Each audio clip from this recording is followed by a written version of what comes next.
guys, selamat datang kembali di channel Alur Cerita Film Marvel Spoiler. Pada episode kali ini, saya akan membawakan alur cerita film yang berjudul Atlas. Film ini dirilis tahun 2024 yang lalu guys. Bercerita tentang misi penangkapan robot teroris AI di sebuah galaksi oleh para pasukan militer demi menyelamatkan peradaban manusia.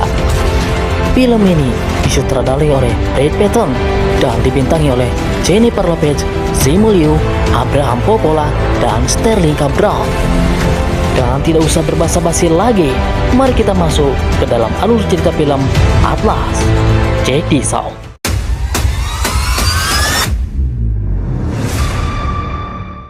Di masa depan, robot-robot AI sudah sangat maju. Robot-robot ini sangat membantu dan meringankan pekerjaan manusia. Namun, tiba-tiba saja berubah setelah salah satu robot AI melanggar protokol keamanan. Robot ini mampu berpikir mandiri dan meretas semua robot-robot AI yang ada di dunia. Membuat robot-robot AI yang ada di dunia berbalik menyerang manusia. Akibat peperangan melawan robot-robot AI ini, jutaan manusia menjadi korban. Pihak berwenang kemudian mengumumkan otak dari semua penyerangan robot-robot AI itu. Dia adalah robot AI yang bernama Harlan. Harlan adalah teroris robot AI pertama di dunia. Harlan diciptakan dan dikembangkan di server robotics oleh seorang pakar AI yang bernama Falsever. Namun Harlan malah membunuh Falsever di depan putrinya sendiri yang bernama Atlas. Untuk mengatasi hal ini, pemerintah membentuk koalisi bangsa-bangsa internasional yang disebut KBI. Pasukan ini berhasil mengalahkan robot-robot AI di beberapa wilayah bumi. Sadar kalau Harlan sudah terdesak, akhirnya Harlan pergi meninggalkan bumi ke sebuah planet di ruang angkasa. 28 tahun kemudian, kini Atlas telah dewasa. Dia bekerja sebagai seorang analis di KBI. Di suatu pagi, Atlas melihat penangkapan robot AI diduga tangan kanan Harlan yang bernama Casca oleh para pasukan KBI di sebuah siaran televisi. Atlas pun kemudian bergegas berangkat menuju kantor KBI. Sesampainya di kantor, Atlas disambut oleh Jenderal Bote selaku atasannya. Dia disuruh bergegas untuk segera menginterogasi kepala Casca yang masih hidup. Atlas kemudian masuk ke dalam ruangan untuk menginterogasi Casca. Atlas mempersiapkan alat tulisnya dan sebuah bidak catur bermagnet yang selalu dia bawa. Sebuah koper yang berisi kepala Casca kemudian terbuka. Casca yang masih hidup kemudian berkata bahwa dia tidak akan buka mulut. Kemudian Atlas menempelkan bidak catur bermagnet ke kepala Casca dan membuat CPU yang berada di kepala Casca terganggu hingga Atlas bisa melihat semua isi kepala Casca. Akhirnya Atlas bisa menemukan keberadaan Harlan yang kini berada di sebuah planet yang bernama GR39 yang berada di galaksi Andromeda. Kemudian Casca menembakkan senjata yang berada di mulutnya. Untung saja Atlas dilindungi sebuah perisai karena Atlas telah memprediksi kejadian tersebut. Kemudian Atlas membunuh Casca dengan menggunakan bidak catur bermagnet itu.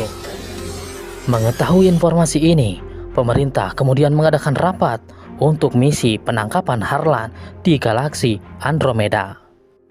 Mengetahui misi ini, Atlas bersikeras untuk ikut. Selama ini Atlas telah bekerja keras untuk menangkap Harlan dan ingin melihat Harlan terbunuh di depan matanya sendiri. Namun Bote menjelaskan bahwa para pasukan KBI tidak akan membunuh robot Harlan karena perusahaan Saftek menginginkan CPU-nya untuk diteliti bagaimana robot AI Harlan dapat meretas semua robot-robot AI yang ada di dunia. Misi penangkapan Harlan ini akan dipimpin oleh kolonel yang bernama Elias. Kolonel Elias setuju Atlas akan ikut di dalam misi ini karena Atlas adalah satu-satunya orang yang paling mengenal Harlan dengan sangat dekat. Kolonel Elias kemudian mengajak Atlas ke suatu tempat. Elias kemudian menunjukkan puluhan robot ARC, yaitu robot-robot AI dengan generasi terbaru yang sangat canggih, yang harus disinkronkan dengan pengendaranya yang disebut Ranger menggunakan sebuah alat yang bernama Neuralink. Mendengar alat Neuralink, Atlas sangat ketakutan. Menurut Atlas, Neuralink adalah alat yang sangat berbahaya. Neuralink adalah alat yang diciptakan oleh ibunya. Namun, Kolonel Ilyas menjelaskan, dengan Neuralink, para Ranger dapat memaksimalkan kemampuan robot ARK ini. Dengan teknologi itu, Ilyas yakin para pasukannya dapat mengalahkan Harlan. Singkat cerita, para pasukan itu pergi berangkat meninggalkan bumi dengan menggunakan pesawat tempur yang bernama Deep. Di atmosfer bumi, terdapat sebuah perisai yang tidak dapat ditembus oleh apapun. Pilot pesawat Deep kemudian memberikan kode akses untuk membuka perisai. Setelah gerbang perisai terbuka, pesawat Deep langsung melesat ke ruang angkasa. Di dalam pesawat, Atlas telah bersiap-siap akan melaksanakan presentasi. Atlas meminta semua Ranger yang ada di sana memutuskan Neuralink-nya dengan robot-robot ARK yang mereka gunakan. Atlas takut semua informasi yang ia sampaikan akan diretas oleh robot-robot AI. Atlas menjelaskan bahwa di planet Gear-39 kondisinya sangat labil dan tidak ada kandungan oksigen di sana. Harlan sengaja menggunakan planet itu agar menyusahkan manusia yang akan menyerangnya. Atlas menduga di planet itu Harlan telah membentuk pasukan yang sangat besar. Seorang Ranger kemudian meremehkan Atlas yang terlalu sok tahu tentang Harlan. Atlas menjawab bahwa Atlas sedari kecil berada di samping Harlan setiap hari. Karena itulah Atlas tidak mempercayai robot AI manapun. Singkat cerita, akhirnya sampai ke lokasi planet GR39. Semua Ranger-Ranger bersiap untuk menaiki robot ARK masing-masing. Melihat Atlas yang khawatir, Ilyas memberitahu Atlas bahwa pesawat ini membawa bom karbon yang bisa menghancurkan satu planet. Jika Ilyas tidak mampu mengalahkan Harlan, maka Ilyas akan menghancurkan planet GR39 menggunakan bom karbon ini. Tiba-tiba saja, pesawat Deep diserang oleh sesuatu. Kolonel Ilyas menyuruh semua Ranger untuk turun dan berkumpul di titik pendaratan yang sudah ditargetkan. Melihat keadaan yang sudah kacau balau, Ilyas memasukkan Atlas ke dalam robot ARK yang ada di sana. Sebuah ledakan melempar Atlas keluar pesawat. Atlas panik melihat para Ranger diserang drone-drone milik Harlan. Terlihat drone-drone itu membawa pesawat Deep yang telah rusak ke suatu tempat. Seorang Ranger menghampiri Atlas. Dia menyuruh memakai Neuralink-nya untuk mengaktifkan robot ARK yang ia gunakan. Namun Atlas menolak dengan keras. Kemudian Ranger itu meledak, diserang oleh drone milik Harlan. Robot ARK yang Atlas naiki menyarankan untuk menggunakan Neuralink. Namun Atlas masih tetap menolak. Namun Atlas menyuruh robot itu harus bisa dikendalikan dengan manual. Akhirnya Atlas mendarat dengan tidak sempurna, membuat kepalanya terbentur hingga pingsan. Beberapa saat kemudian, Atlas kembali tersadar dan mencoba menghubungi Ranger-Ranger yang lain, namun tidak ada jawaban. Robot ARK yang Atlas naiki memperkenalkan diri, dia bernama Smith. Smith menyuruh Atlas memakai Neuralink agar mereka bisa terkoneksi dan dapat bergerak dengan mudah. Namun Atlas masih tetap menolaknya. Atlas malah menyuruh Smith untuk mencari puing-puing kapal penyelamat. Smith akhirnya menunjukkan di mana lokasi kapal penyelamat itu terjatuh. Atlas menyuruh Smith untuk membawanya ke lokasi tersebut. Namun Smith menjelaskan bahwa baterainya tinggal beberapa persen. Smith menyarankan untuk terbang untuk dapat ke lokasi tersebut. Namun Atlas menolaknya karena akan memancing drone-drone milik Harlan untuk datang. Atlas memulai memasang kendali kaki dan tangan untuk menggerakkan Smith secara manual. Namun Smith masih tidak dapat digerakkan karena tidak ada akses Neuralink. Atlas harus melakukan scan kode akses terlebih dahulu agar Atlas bisa mengendalikan Smith secara manual. Dan akhirnya Atlas dapat menggerakkan robot itu secara manual untuk menuju lokasi terjatuhnya kapal penyelamat. Smith memberitahu Atlas jika Atlas menggunakan Neuralink, Atlas bisa menggunakan semua senjata Smith secara maksimal. Namun Atlas masih tetap menolak. Atlas bertanya, memang senjata apa saja yang dibawa oleh robot Smith. Smith kemudian menjelaskan semua persenjataannya, termasuk bom ion yang ia bawa. Akhirnya Atlas sampai di lokasi yang seperti hutan. Di sana banyak tergeletak robot-robot ARK. Ternyata itu adalah titik kumpul yang Elias targetkan sebelumnya. Namun setelah dicek satu persatu, semua ranger yang ada di sana telah tewas. Mereka tewas bukan karena gagal mendarat, mereka tewas karena dibunuh. Karena terlihat lubang-lubang bekas tembakan. Dengan ketakutan, Atlas menyuruh Smith untuk mengumpulkan semua tanda-tanda pengenal para ranger yang telah tewas di sana. Smith kemudian menemukan salah satu robot ARK, namun tidak ada ranger di dalamnya. Ternyata itu adalah robot ARK milik Elias. Dari jauh, robot Smith mendeteksi sebuah pergerakan. Setelah di zoom, itu adalah robot Casca. Ternyata Harlan telah menciptakan robot Casca dengan sangat banyak. Smith memberitahu Atlas kalau setidaknya ada 6 robot yang telah mengepung mereka. Smith kemudian menyuruh Atlas untuk bersiap bertempur. Namun Atlas yang tidak bisa bertempur, dia memilih untuk kabur. Casca dan pasukannya langsung mengejar dan menembaki Atlas. Di tengah pelariannya, Atlas kemudian terjebak di sebuah badai yang sangat besar. Sementara Casca masih terus saja menembakinya. Akhirnya Atlas terlempar. Kemudian Atlas panik karena melihat banyak musuh berada di depan matanya. Atlas yang terdesak menyuruh Smith untuk mengeluarkan bom ion. Kemudian Smith meledakkan bom ion itu hingga menghancurkan pasukan Harlan dan lingkungan sekitar. Namun Casca, dia masih hidup. Sesaat Casca akan menembak Atlas, tiba-tiba saja tanah yang mereka pijak akhirnya amblas. Akhirnya mereka semua terperosok ke dalam tanah. Kecelakaan ini membuat kaki Atlas patah. Kemudian Smith menjelaskan bahwa dia dilengkapi oleh mode pengobatan. Jadi di mana ada para ranger terluka, robot A bisa langsung menangani. Kemudian Atlas menyuruh Smith untuk segera mengobatinya. Smith pun akhirnya mengeluarkan alat untuk menyambung tulang Atlas yang patah. Atlas teringat kepada Elias yang belum ditemukan. Namun, Smith menjelaskan bahwa Elias mempunyai peluang hidup yang sangat kecil. Begitupun juga peluang hidup Atlas. Untuk meningkatkan peluang hidup mereka, satu-satunya cara agar melakukan sinkronisasi dengan alat Neuralink. Mendengar penjelasan Smith, akhirnya Atlas luluh dan dia bersedia untuk melakukan sinkronisasi dengan Neuralink. Namun Atlas melarang Smith untuk membaca memori ingatannya. Di tempat lain, ternyata Elias masih hidup.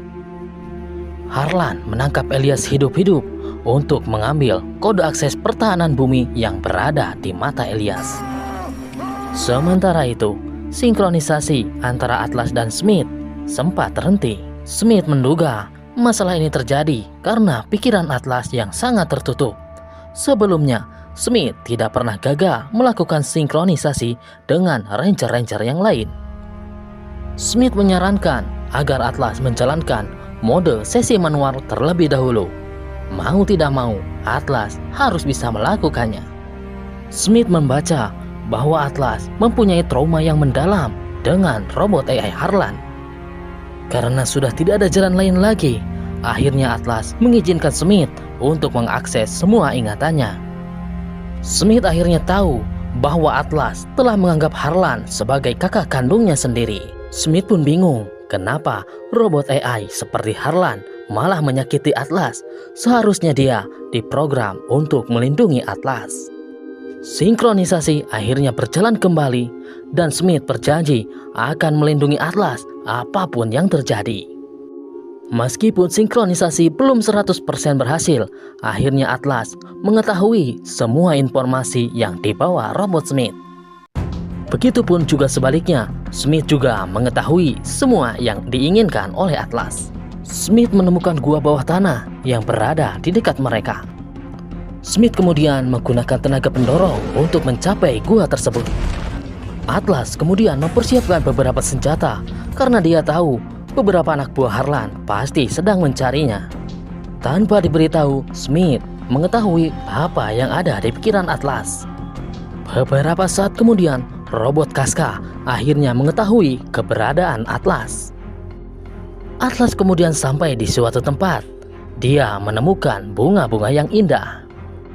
Smith kemudian menyuruh Atlas untuk menamai bunga itu karena Atlas orang pertama yang menemukannya.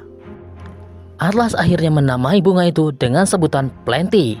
Kemudian Smith mengambil salah satu tanaman itu untuk dibawa kembali ke bumi. Smith kemudian mendeteksi bahwa ada pergerakan robot Casca yang sedang mendekat. Ternyata Atlas sengaja untuk mengundang Casca karena Atlas telah mempersiapkan beberapa jebakan. Atlas menyuruh Smith untuk meledakkan ranjau-ranjau itu. Akhirnya seketika terjadilah ledakan yang sangat hebat. Beberapa saat kemudian, Atlas mendekati robot Casca yang sudah jadi tinggal kepala. Atlas mengambil kepala itu kemudian meremukkannya.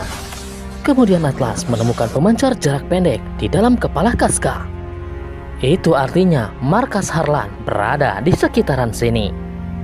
Atlas sangat ingin ke markas Harlan dan menandai lokasi tersebut untuk memberitahu markas KPI yang berada di bumi. Awalnya Smith menolak karena Smith harus mengantarkan Atlas ke dalam kapal penyelamat. Dan terlebih lagi sinkronisasi mereka belum selesai. Jika pergi ke dalam markas musuh dengan keadaan seperti ini akan sangat berbahaya.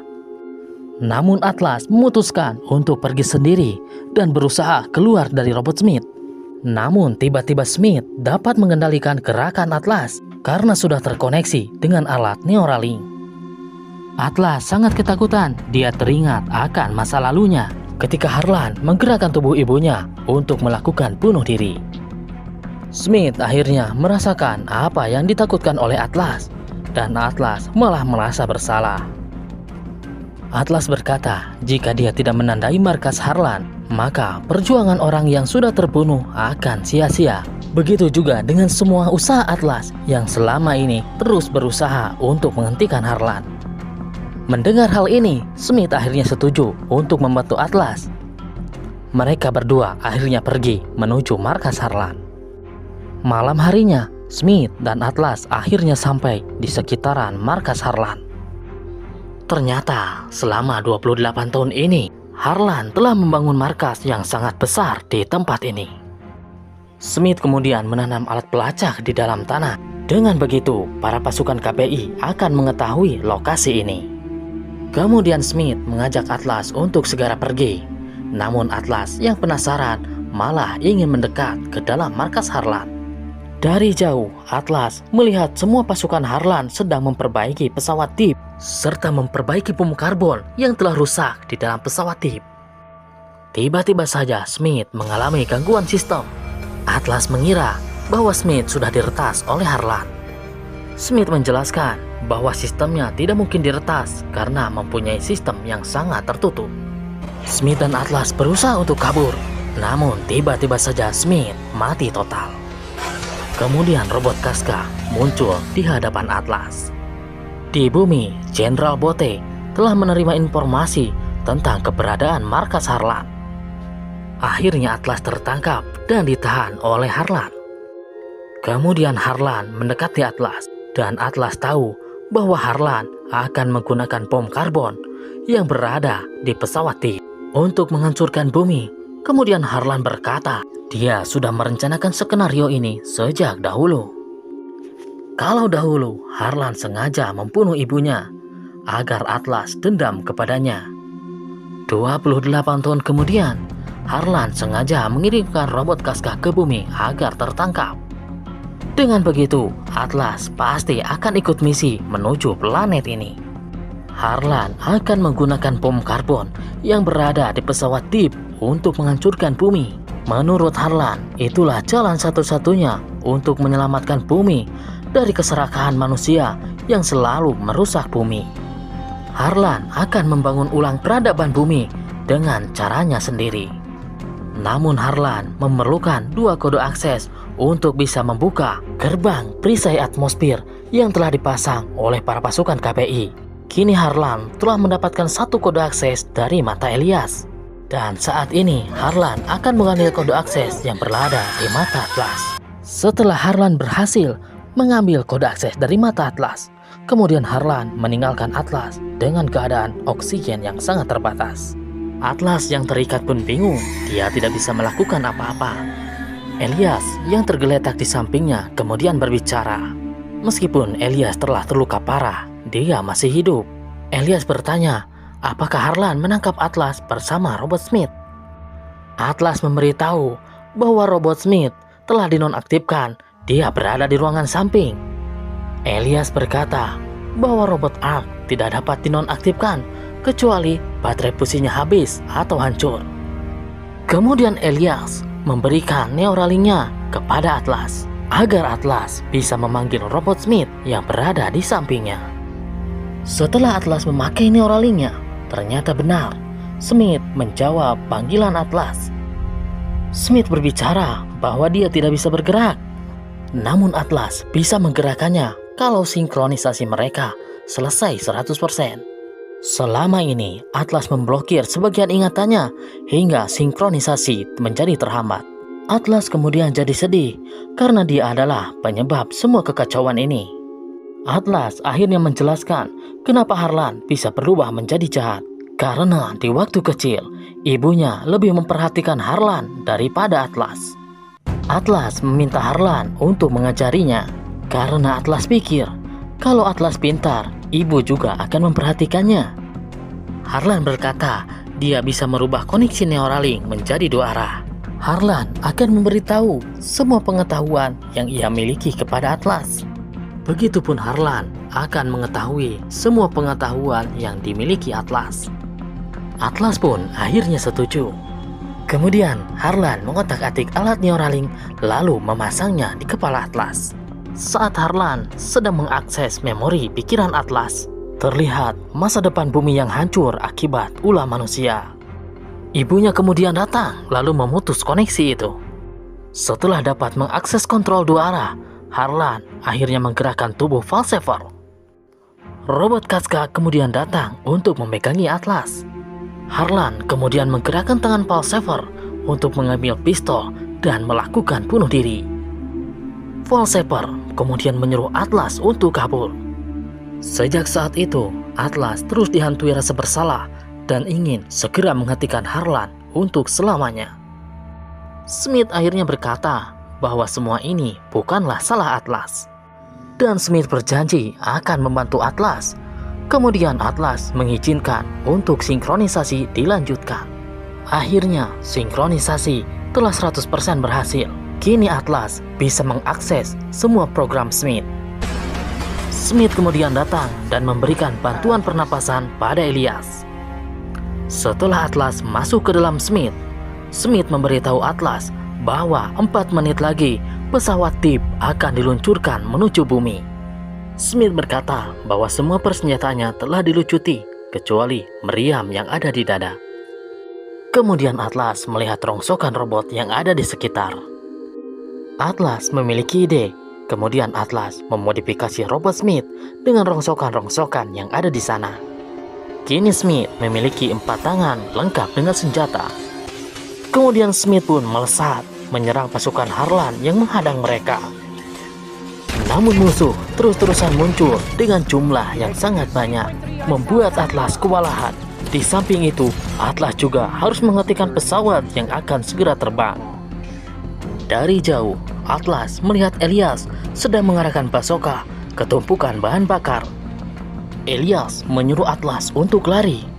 Dengan berat hati, Atlas akhirnya meninggalkan Elias. Elias akhirnya bunuh diri dengan meledakkan tempat itu. Setelah berhasil keluar, Atlas kemudian menuju pesawat Deep yang akan segera terbang. Kemudian robot-robot drone muncul dan terus menembaki Atlas. Dengan susah payah, akhirnya Smith dan Atlas akhirnya berhasil menaklukkan drone-drone itu. Kemudian Harlan muncul dengan menembakkan beberapa meriam. Atlas dengan susah payah menghindari tembakan itu. Dengan tidak sadar, akhirnya pesawat Deep sudah mulai terbang. Atlas berniat menembak pesawat itu, namun Smith melarangnya. Karena bom karbon yang ada di dalam pesawat masih aktif, mereka harus menonaktifkannya terlebih dahulu. Atlas menyuruh Smith untuk meretas program pesawat Deep untuk menonaktifkan bom karbon itu. Kemudian Atlas mempersiapkan senjata dan bersiap menembak sebelum pesawat terbang lebih jauh. Tepat ketika Atlas melepaskan tembakan, Smith telah berhasil menonaktifkan bom karbon itu. Akhirnya pesawat Deep itu berhasil dihancurkan di udara. Atlas kemudian menghindari puing-puing pesawat yang berjatuhan. Smith berencana membawa Atlas ke dalam kapal penyelamat. Namun Atlas berhasil menghentikan langkahnya. Mereka harus menghentikan Harlan selama-lamanya. Smith pun terus berpikir bagaimana cara mengalahkan Harlan. Harlan berkata dia akan memanfaatkan Atlas untuk memanggil pesawat Deep yang lain untuk datang ke planet ini. Harlan mengeluarkan pedang api di antara jari-jarinya. Seketika itu terjadilah pertarungan sengit. Harlan akhirnya berhasil memotong salah satu lengan robot Smith dan menusuk-nusuk robot Smith hingga membuat tangan Atlas terluka. Harlan kemudian mengubah pedangnya jadi sebuah cambuk. Kemudian Smith membaca pola serangan Harlan. Akhirnya Smith berhasil menangkis serangan itu dan membuat tangan Harlan terpotong. Smith berusaha mengambil kepala Harlan, namun Harlan berhasil menyambungkan tangannya kembali dan menyerang Smith. Kemudian Harlan menyerang robot Smith dengan brutal. Kini Harlan mengincar baterai fusi robot Smith untuk menonaktifkannya. Smith pun akhirnya ambruk dan Atlas tak sadarkan diri. Smith tidak bisa mendeteksi detak jantung Atlas. Akhirnya Smith menggunakan alat kejut untuk membangunkan Atlas. Ketika Harlan mulai mendekat, Smith menembakkan meriam yang ada di dadanya. Di tengah serangan Harlan, Smith masih terus berusaha membangunkan Atlas. Harlan akhirnya berhasil menghancurkan baterai fusi robot Smith. Tiba-tiba dari belakang, Atlas menusuk kepala Harlan. Harlan berkata bahwa Atlas tidak akan bisa membunuhnya karena tugas Atlas menangkapnya hidup-hidup. Atlas pun menjawab kalau dia hanya membutuhkan CPU milik Harlan. Kemudian Atlas menghancurkan robot Harlan dan mengambil CPU yang berada di kepalanya. Atlas kemudian menghampiri robot Smith yang rusak parah karena baterai fusi yang telah hancur. Smith berkata bahwa dia akan memberikan sisa tenaganya kepada alat pernapasan milik Atlas agar Atlas bisa bertahan lebih lama. Namun Atlas menolak, dia tidak ingin Smith melakukan hal itu. Smith pun menjawab bahwa tugas utamanya adalah melindungi Atlas agar tetap hidup. Smith akhirnya menonaktifkan semua sistemnya. Beberapa saat kemudian terlihat dari atas para pasukan KBI datang untuk menyelamatkan Atlas. Beberapa bulan kemudian, kini Atlas menjadi komandan Ranger. Dia memeriksa robot Arknya yang telah diperbaiki dengan spesifikasi yang dia inginkan. Setelah Atlas menaiki robot itu dan melakukan sinkronisasi, Atlas tersenyum bahwa robot itu masih mengenalnya. Dan berakhirlah seluruh alur cerita film Atlas ini, guys. Semoga kalian terhibur, dan pesan yang bisa kita ambil dari film ini adalah peliharalah keseimbangan bumi kita dengan baik-baik, guys, sebelum peradaban manusia diganti oleh para robot AI. Dan jangan lupa subscribe, like, dan share video ini, guys. Sampai jumpa di video kami berikutnya. Bye.